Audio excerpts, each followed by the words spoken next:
கர்ம வீரர் காமராசர் உயிரோடு இருந்திருந்தால் இன்று ஆசாரிபுதூர் ஊராட்சி ஒன்றிய நடுநிலைப்பள்ளி 76ஆம் ஆண்டு நிகழ்வை கண்டு பெருமகிழ்ச்சி அடைந்திருப்பார். தமிழகத்தினுடைய முதல்வர் மரியாதைக்குரிய மாண்புமிகு முத்துவேல் கருணாநிதி ஸ்டாலின் அவர்கள் இந்த நிகழ்வை பார்த்திருந்தார்களே ஆனால் உலகம் முழுக்க இந்த நிகழ்வை பற்றி பேசியிருப்பார்.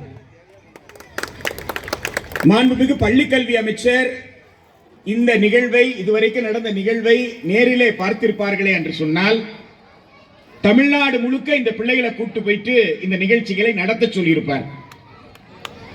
நான் இந்த பள்ளியில் வந்திருப்பதனாலவோ இந்த மேடையில் நிற்பதனாலவோ உங்களுடைய முகஸ்துதிக்காகவோ நான் இதை சொல்லவில்லை. இந்த நிகழ்விலே தொடக்கத்திலே ஒரு குழந்தை ஆங்கிலத்திலே வரவேற்புரை கொடுத்தது. நீங்கள் கவனித்திருப்பீர்கள் நான் நினைக்கிறேன். இந்த நாடகத்தை பற்றி 2 வரிகளிலே அந்த குழந்தை ஆங்கிலத்தில் அறிமுகப்படுத்தியது, இன்னொரு குழந்தை தமிழ்ல அறிமுகப்படுத்தியது. நீங்கள் எல்லோரும் கவனித்திருப்பீர்கள் நினைக்கிறேன். இந்த மொழியில ரொம்ப முக்கியமான விஷயம் என்ன கேட்டா போனடிக்ஸ் ஆங்கிலத்தில், தமிழ்ல உச்சரிப்புன்னு சொல்லுவோம். இந்த உச்சரிப்பதற்கு மாத்திரை அளவுன்னு சொல்லுவாங்க. குறைந்த மாத்திரை அளவு, உயர்ந்த மாத்திரை அளவு என்று தமிழாசிரியர்கள் அந்த குழந்தைகளுக்கு இலக்கணத்தில் சொல்லிக் கொடுத்திருப்பாங்க. அந்த மாத்திரை அளவு உட்பட்டு சொற்களை உச்சரிக்கிறதுக்கு பேரு தான் மொழி ஆற்றல். நுனி நாக்கில் பேசுறது அல்ல. ஆங்கிலத்தில் பேசின அந்த குழந்தை ஆங்கிலத்தில் மிக சரியான உச்சரிப்பை தந்தது. நான் சேலஞ்ச் பண்றேன், அந்த குழந்தையை நீங்க எந்த இங்கிலீஷ் மீடியம் ஸ்கூல்ல வேணாலும் நிக்க வைங்க, அந்த குழந்தை வென்று வரும். எனக்கு அந்த குழந்தை யாரும் தெரியாது, எனக்கு அறிமுகம் கிடையாது, யார் பயிற்றுவித்தார்கள் என்று தெரியாது. நான் மேடையில தான் அந்த குழந்தை பேசுறத நான் கீழே இருந்து உங்களை போலதான் நான் பார்த்தேன். இதுபோல் பல மேடைகளை நம்ம பார்த்திருக்கிறோம். அப்ப அத்தனை மேடைகள்லையும் இந்த இடத்துல இந்த குழந்தை இந்த உச்சரிப்பு இருக்குன்னு சொன்னா, அப்ப அந்த அளவிற்கு இந்த பள்ளியினுடைய தலைமை ஆசிரியர் உள்ளிட்ட ஆசிரியர் பெருமக்கள் காட்டிய அக்கறை என்பதை நாம் புரிந்து கொள்ளும். ஏதோ எண்ணும் எழுத்தும் கற்றுக் கொடுத்தால் கல்வி என்று விடாமல் இந்த பள்ளியில் இருக்கக்கூடிய இருபால் ஆசிரியர்களும் ஒவ்வொரு குழந்தை மீது அந்த அறிவிப்பு கொடுத்துட்டு இருக்கிறாரு. அவர் இந்த பள்ளியில இல்ல, நான் வேற பள்ளிக்கு போயிட்டேன்றாரு. ஏதோ சின்ன குழந்தை மாதிரி குதிச்சிட்டு இருக்காரு பாருங்க. ஒரு குழந்தை ஒரு இதுக்கு பேர் தான் ஈடுபாடுன்றது. என் ஸ்கூல் என்ற ஓனர்ஷிப். ஒவ்வொரு ஆசிரியரும் நீங்க பதட்டப்படாமல் அந்த குழந்தைகளை வழி நடத்துறதுக்கு பாருங்க, அதுதான் சிறந்த ஆசிரியருக்கு உண்டான இலக்கணம்.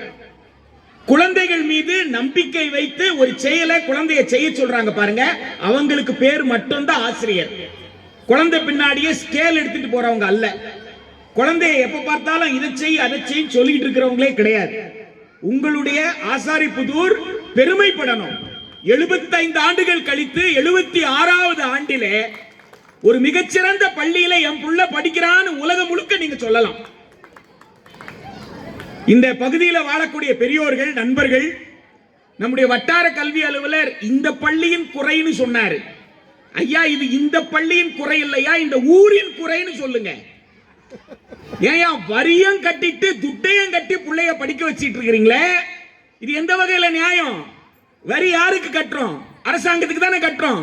வரி எதுக்கு கட்டுறோம்? என் பிள்ளைக்கு ஸ்கூல் நடத்துறதுக்கு தானே. அரசாங்கம் ஸ்கூல் நடத்திட்டு இருக்குல்ல.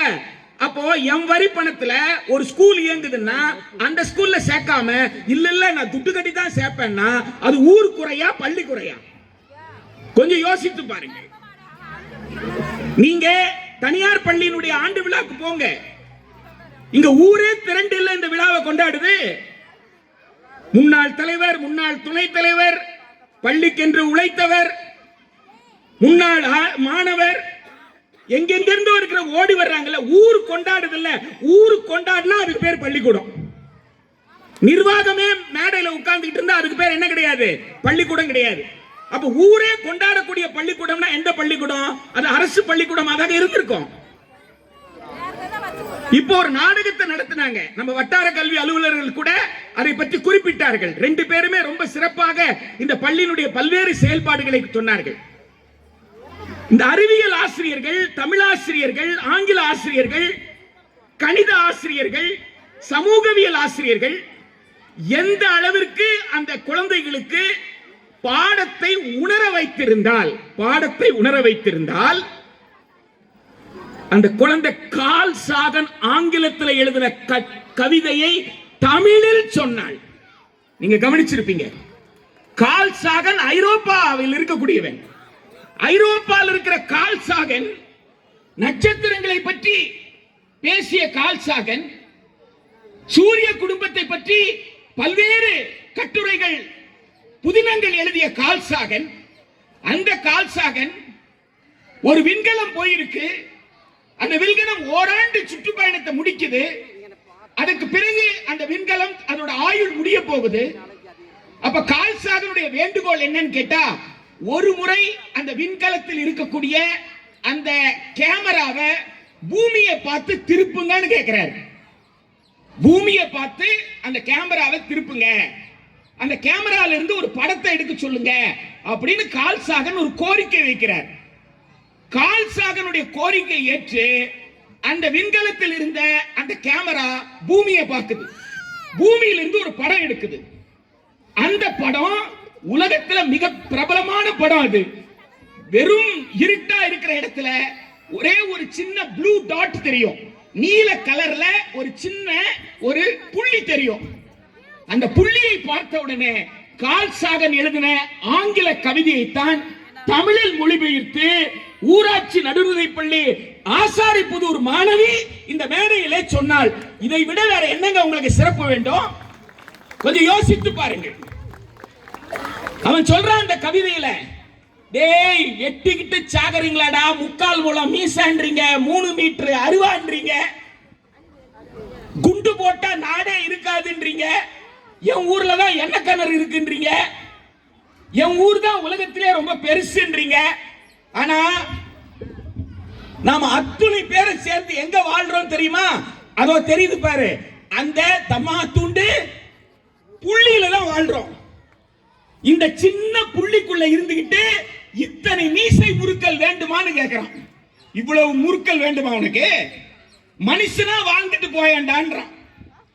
அவன் மனுஷனா வாழ்ந்துட்டு போயாண்டா அப்படின்னு சொன்ன அந்த கவிதையை தான் இந்த பிள்ளைங்க அந்த ஆங்கில கவிதையை தமிழ்ல மிக அழகாக இங்க எடுத்து வந்து சொன்னாங்க. இங்க நான் சேலஞ்ச் பண்றேங்க. இந்த குழந்தைங்க மைட்டோகாண்ட்ரியாவை பத்தி பேசினாங்களே, Y குரோமோசோம் பத்தி பேசினாங்களே, ஒரு சிபிஎஸ்இ பள்ளியில் இருக்கிற ஒரு 8ஆம் கிளாஸ் குழந்தையை பார்த்து பேச சொல்லுங்க. 8ஆம் கிளாஸ் பண்ண வேண்டாம், 10ஆம் கிளாஸ் குழந்தையை பேச சொல்லுங்க.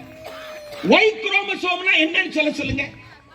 அந்த நாடகத்தில் அந்த குழந்தைங்க தமிழ்ல சொன்னாங்க, இங்கிலீஷ்ல சொன்னாங்க. ஃபேமிலி ட்ரீன்னு சொன்னாங்களா? குடும்ப மரம்னு சொன்னாங்களா? அந்த குடும்ப மரம்ன்றது உலகத்தில் இருக்கிற அனைத்து கண்டங்கள்ல இருந்தும் பல லட்சம் பேர் பங்கேற்ற பல கோடி ரூபாய் செலவு செய்து நடந்த ஆய்வு. அது சாதாரண ஆய்வு அல்ல. ஒவ்வொரு கண்டத்தில் இருந்தும் ஒவ்வொரு நாட்டில் இருந்தும் மக்களுடைய மரபணுவை எடுத்து அந்த மரபணு ஒன்றோடு ஒன்று எப்படி வந்து பொருத்தி வருகிறது, ஒரே மரபணுவின் தொடர்ச்சியாக எத்தனை பேர் இருக்காங்க பண்ண ஆய்வு. அந்த ஆய்வுக்கு இன்றைக்கு உயிரோடு இருக்கிற 83 வயது தாம்பரத்தில் இருக்கிற நம்முடைய தமிழன் பேராசிரியர் தயானந்தன் தன்னையும் உட்படுத்திக் கொண்டார். அவர் ஒரு தாவரவியல் அறிஞர். ஆசாரிப்புதூரில் இருக்கிற குழந்தைங்க, ஊராட்சி நடுநிலைப்பள்ளி மாணவிகள், தாம்பரம் கிறிஸ்துவ கல்லூரியில பேராசிரியராக பணியாற்றி உலகத்தில் நடந்த மிகப்பெரிய ஆராய்ச்சியில் தன்னை ஈடுபடுத்தி தன்னுடைய உறவினர்கள் உலகம் முழுக்க இருக்கிறாங்க. என்னுடைய மரபணு கொண்டவன் இந்தியாவில் எத்தனை ஜாதி நீ சொன்னாலும் அத்தனை ஜாதி இருக்காண்டா, அத்தனை பேர் என் சொந்தக்காரன்டா நிரூபிச்ச ஒருத்தன் இருக்கிறான். அதை 8ஆம் கிளாஸ்ல இந்த குழந்தைங்க படிச்சிருக்காங்களே, இதை விட வேற என்னங்க உங்களுக்கு பெருமை வேண்டும்? கொஞ்சம் யோசித்து பாருங்கள்.